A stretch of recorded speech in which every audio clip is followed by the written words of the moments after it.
Do you want to eyeball this? Or do you Sure. Okay. Oh, boy. What's up? Tea time. It's your boys, TDB. Am I bowling? 2026. Let's go. Yeah. So I think we're going to drink now, and then we'll do maybe in a couple weeks, so we're kind of in review episode. So In memoriam. Stay tuned. It'll just be like a montage of us and like, did one of them die? Did they both die? Who knows? Yeah, just like a little like come to us cloud meme. Yeah. It'd be like a little photo thing of us. It just makes us look like, yeah.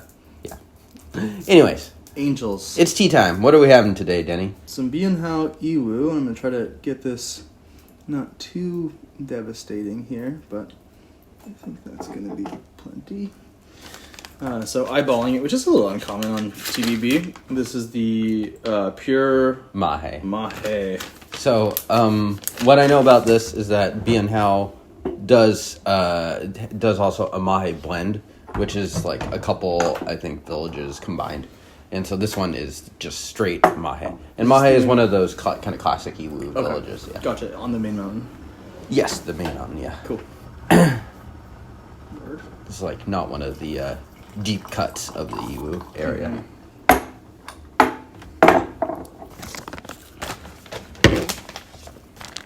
Nice. Smells good. I'm gonna steal one of these. Yeah. Smells great. Do you drink much Yiwu boutique these days? No. Not really. The Xiaoming is probably the one that I have the most. That's the Mandalan. Yeah, but it's still not ready yet. Yeah, still pretty young. I mean, the storage on that's quite slow. Right. Yeah. So, but it's nice. But I'll poke on that a little bit. Otherwise, it's pretty much just like cheap. Yeah. Cheap Yiwu. I honestly drink that. Oh yeah, that CNP 2006 one cake a lot. Yeah. It's got a characteristic flavor. Mm-hmm. So I wouldn't recommend it as a Yiwu tea, but as a tea that is sweet like Yiwu and very sour and kind of juicy. Interesting. Nice. So does it get like sour rather than bitter? Yes. Okay. Yeah, it's like uniquely juicy sour. And here we go. Yeah, but that's, this last year, so talking about 2025, I covered Mahei and like Oolong really well. Yeah. So, in general. And I'm going to get this one going here just a sec. And so, I think, the final category to fill in is those boutique Yiwus. I definitely want to get in touch with Emilio at the Jade Leaf or someone like that when shipping is allowed. And probably just go for broke and just kind of start high end. Honestly, have a couple of them. And, even the YQHTs that I have, they're still, I think, a little bit strong for today. The Lingya. Yeah. So, those are Yiwus. Those are Yiwus, yeah. So, but they're just like... Those are probably some of the only boutique-y type Yiwus you got. Yeah. And they're still, for me, at least just a little bit, like, intense. Need time? Yeah. Interesting. Classic, delicious. Yeah. Hay, sugarcane. Really nice sweetness that comes at the end. It's maybe a little bit floral. Yeah, for sure. Yeah. This is like not significantly aged, I'd say. Certainly tastes different than young Yiwu, but Right. 2015 material. You're right, exactly. Here we go. Cheers.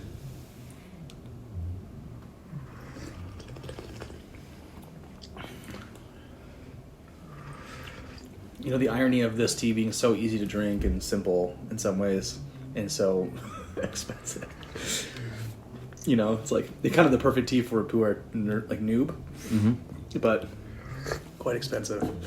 In some ways, yes. In other ways, it's a challenging area because I do think there's strength behind this. It's just not quite as obvious as like the Oolong strength or something. Sure. Where it's like, oh yeah, this is like smoky and a bit bitter. Right, it's right. like pretty in your face as Yeah. far as that goes. This Yeah. one has like a nice kind of mineral density going on that I quite enjoy. But it's like I would never say this is a weak tea, but it's you're right. It is like more surface level approachable than like double lions or something like that. Right. I made the strategic error of brewing the Yayun for family around Christmas time. And they were all just like, it's interesting. I'm like, okay. Did anyone like it? I don't think they liked it, but I think they thought it was interesting. So and then not pass the Chapin test. I don't think so. Yeah. And then I made a an Alishan Oolong next time we all hung out, and they're like, "Oh, this is nice. This is different." Yeah. Like, okay, message received. But then I made the Yayun for like Sam, who's in town. Oh yeah. So someone with a bit more experience. Yeah. Even if he's not like a primary poo drinker. Right. And he actually got to hang out with his wife, and he was saying that he thought his wife would really enjoy the smokiness. Yeah. I mean, I could see appreciating it sort of like a whiskey-ish type thing.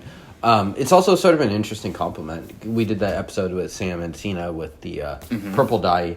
That one would be, I think, an interesting comparison. I agree. Yeah. Yeah. I think that all of those kind of like smoke complex flavors. So it's like the purple, the Yayun, the 501 or 502 double lion. Yeah, both of them. And then pretty much the whole double line series. Yeah. Yeah. And then maybe even like that Iron Cake. It has some of that kind of like smoky. Yeah. It's not as strong, but it has a lot of that kind of like resinous, sweet incense wood. What about that 7742 you got? Because I actually haven't had the one that you have, but the 2006 that I bought it's a cousin to those. Gotcha. It's very smoky. It might even be smokier than all of those teas. But I don't remember it being. So I have the 2007 version. Yeah. I don't remember it being remarkably smoky. Interesting. Yeah. Okay. But you know what? I think I've had it once. Okay. So I'm for you out there, if we're just kind of chatting, as it were. I'm just continuously hitting this water, reboiling it every time. It's doing really well with that kind of a tea. This is nice. Yeah. Really easy to drink. Yeah. Maybe not a point against it, but not wildly dynamic. Yeah, and I think that that third word in there, peer, comes in here, where it's right. This is less of a blend, and for me at least right now that doesn't necessarily detract, but it could potentially detract at some point, just because blending does lend a lot of dynamism to tea. It's like we think about dye and stuff like that. It's like a big reason why those teas work is they are well blended. Yeah. And it can help the tea to be greater than kind of the sum of its parts. Absolutely. It can also, without expertise, become a true soda where you poured every single soda into it. You know what I mean? It's incoherent mess. Yeah, exactly. So it does matter. Not all blending versus single source. It's not one is better than the other. Just really depends. Yeah, it's true. You can totally screw up a blend. It's like, oh, I'm just going to take a little bit of this and this. Oh yeah, it's my blend. And your blend could be total garbage. There's some actual people doing their own blends on the app. Oh, really? Yeah. Okay. A couple of them. So, kind of interesting. I think the nature of sampling, which is pretty much what most of the Western tea scene does, is a lot of sampling, does lend itself to doing kind of like one-off house blends where you're like, I got 2 grams of this, what am I going to do with it? Or I got 3 grams of this, what am I going to do with it? And you're just trying to figure out how to kind of finish that last little bit. Yeah. So, people have different solutions to that, and one of them is to blend it together. What do you do? It depends. It depends a lot. Something that's not super fancy. If it's bad enough, I'll just dump it. Yeah. Yeah, I just don't care. It's like, I'm not going to worry about this 5 cents a gram tea. Yeah. Yeah, totally. If it's ripe, I'll usually blend it together because because ripe, it's kind of a relatively similar profile. I agree. Maybe if you're dye ripe is going to taste fairly self-similar. Cheers. Rattle off the tea app page here. So for me, like sweetness, I'll give this like a 6.5. Yeah, I think it will get sweeter. I think a 6. Yeah, something something like that. In terms of bitterness, for me at least, this is like maybe a 3. Not super strong, but it's definitely a little bitter. I've tried to calibrate my bitterness a little better, and like grade it a little higher because I could totally grade everything like 1 to 5. Sure. I'll put this at a 4. We're just going through the sliders right now. 4. Exactly. Astringency, what do you think? Probably about the same. Yeah. Sourness? I get just maybe a slight hint, but not much. Not much. Like maybe 1. Yeah. And then umami. I don't get umami. Yeah. Umami, I don't usually use that one very much. Yeah, I same. Maybe if I did Japanese greens. Exactly. Green tea quite often, and then some oolongs. Yeah. And some black teas every once in a while. I don't drink none of that crap. Yeah, I know you don't. Yeah. I'm still waiting. I've submitted the request under 17 different emails to Denny. He's probably blocked them all. Where is the wartime test slider? It's just like, it should change icons as you go through the times. It's like, colonial wars. It's dude. Like, Spain was fighting a war around then. That'd be like the mega, like pick your like colonial time theme. It like changes the theme for the whole app. Yeah. How does this tea do on the wartime test? Definitely. I'm working on negotiating peace on this tea. I'm pretty chill. Okay. Yeah, so you think this relaxed. Is like a Swiss tea, Geneva tea? Exactly. Might have some corrupt bankers, but right. We're cool. Reconciliation. Yeah. Yeah, really nice, light wood. Yeah. A little bit of that stone, smelling more of the fruit, even just the guy one not far away from me. Do you think this tastes pretty straight down the middle, about decade old, or do you think plus or minus a little bit? Yeah. It actually doesn't have as much hay. That hay is more of a dry hay than a fermented hay. Sure. So I think in terms of readiness, it's actually pretty decent right now, honestly. I agree. I would definitely want to be drinking this in at least 5 years from now, if not longer. I think 10 would be kind of ideal. At that point, I think the maybe slight brusque character of some of the greenness would fade away a little bit. I think it would sweeten up a little bit. I think you could also brew it a little bit harder. Yeah. Give you a bit more intensity that way, which I always enjoy. So, yeah, I think it's nice. Do you know how much this costs? No, I don't. I mean, I would guess somewhere between 50 cents a gram to $1 a gram. Yeah. Just because that seems to be where Biyun Hao mostly exists. Yep. Cheers. Cheers.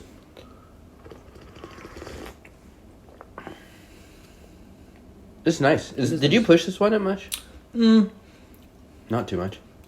This last one a little bit. I agree with you. It's getting just a little bit stronger. Yeah. Teas like this are always really interesting to give to like non-tea drinkers. Like I bet this would be a really interesting one with your family. It's very difficult to predict how people could react because some people could just find this bitter. Yeah. Which for you and I, as veteran pu'er drinkers, it seems weird. Right. But other people might appreciate kind of the subtle nature of it or the kind of like more subtle sweetness to it. So I don't know. It is kind of a curious tea in that sense. I agree. I think right now in how it's presenting itself, it's still more bitter than maybe a fresh pu'er drinker would enjoy. Like someone who's really just getting started with it. Or a oolong drinker. Yeah. Exactly. So at that point, I'd be looking for something kind of like something cheap that's in like the 05 range. So like the Zhangcha Yiwu? Yeah, honestly. Yeah. Anything that's, relatively resembles the profile, but a little bit less, again, kind of, I've said brusque a few times, but it's a little bit sharp around the edges. And this one will get there for sure. I mean, the color on the soup is actually really fairly developed, so it's kind of interesting. Material is nice and big leaves. Not huge. Yeah. I'd say this would definitely be an interesting one to revisit in a few years, maybe 5 years or so, just to see if because it really doesn't have too much dark flavors yet. Right. But those might be coming. Those might be en route. Yeah. I'm just inspecting the material here. It's still, you can still see a fair amount of green. So just purely from the leaves themselves, you can expect the oxidation to continue onward. Now, these teas in general are going to age more slowly than someplace where I'm assuming they're going to be stored in a much more wet environment. Sure. I'm assuming this is Taiwan stored. I assume so as well. But and this is from the Jade leaf, yeah. So yeah, I think it's solid. It's so hard to like talk about value with these teas because it's kind of like a separate thing. We also don't know what it costs, and it's also, I mean, value. It's always there's almost like two separate categories of pu'er. It's like the factory and the boutique area, and I mean, it's hard for us to talk about value. Period on this, just because we don't even know what the price is, sure, or if it's available. So nice. You know, to your point, I pushed it a little bit every single steeping here, and most have been using boiling water. I think it's really handled it well. Yeah, which is cool because again, for these valuations or just kind of familiarizing yourself with a new tea, it's useful to know that you get an extra 3 steepings out of it. So yeah, you're paying a premium, but you're going to get more tea out of it. Right. And my concern with a lot of the Yiwus is some of them are processed to be just too soft and too weak. Yeah. This one seems fine. I agree. This one I think has the guts to be aged longer. Yeah. But less gnarly, I think, than the YQH teas as well. Much sweeter. Yeah. Really? Interesting. I think so. Okay. Yeah. So I'd say for this, 10 years is going to be perfect. Really easy drinking. Go reach out to Emilio. See how the status is. Yeah, by the time this episode is out, who knows what could happen. I mean, that's just been the state of tea shipping 2025. Yeah. Yeah, really nice. Pretty, like, I'd say, like, smack down the middle in terms of what I would think of as Yiwu, you know? Yeah, it really is, yeah. I mean, it's in, like, a very nice way. Totally. Yeah. Absolutely. Thanks for tuning in. Thanks for drinking along with us if you managed to pull out some fancy boutique Yiwu to drink with us. We are almost ready for Wu-Tang, but subscribe, click on the button, send this to your dogs, chiropractors, ex-wife's lawyer for that one thing that we don't talk about anymore. Until then. Wu-Tang! Wu-Tang forever! Peace!